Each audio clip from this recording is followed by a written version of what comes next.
Have you ever thought that you need to slow down? Well, oftentimes we tell each other to slow down. We know we need to slow down. But have you ever noticed when we are forced to slow down, we really don't like it? Well, I was driving in this morning, and there's some construction between my home and here at the church.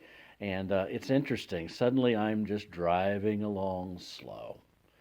Sometimes that's bothersome because we have things to do, places to go, etc. But if I'd have really not gone slow, I would have missed this, and it's not a very good picture, but you see this sunrise that was right in front of me. And it made me think about the Lord. So the slowdown was a good thing for me. But I want to suggest that when you have those moments that you force yourself to slow down, and you look at the menu of things that you can think about and contemplate, let me take you to the best thing on the menu as we talk about this right now.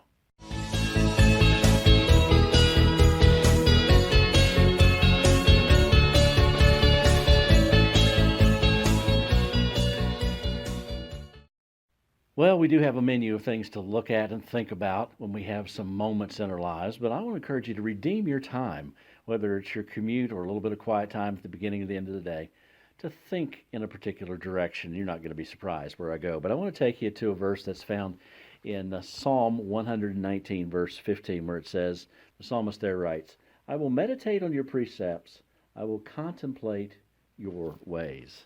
In other words, the writer says, I'm going to think about God. I'm going to think about Him. I'm going to think about the things He's taught me, the things He's doing. I'm going to go on a mental exploration to find out what God is doing. Now, understand, it needs to be informed by the Word of God. We need to be students of the Word because that is God's primary means of getting to us His special revelation, those things that we would not know about Him or about life or the future or the past otherwise. We can't just go into our imagination and imagine God is as we imagine Him. We need to find out God is as He is and as He has revealed Himself. But within that context, God invites us to think about Him, that we get away from our flights of fancy, that we get away from our concerns and our worries. We get away from our to-do lists. We get away from those things that just crowd in our minds and that noise that we hear in our minds, and stop for a moment and decide we're going to think about Him.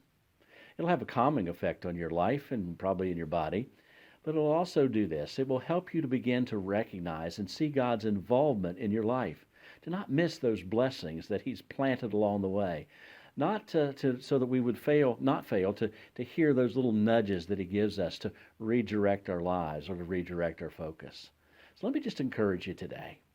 Slow down, and give some effort to, as the psalmist says, meditating, thinking over and over again, thinking deeply about God, who He is, and His place in your life. Maybe your slowdown is a means of God's blessing that He's wanting to speak to you.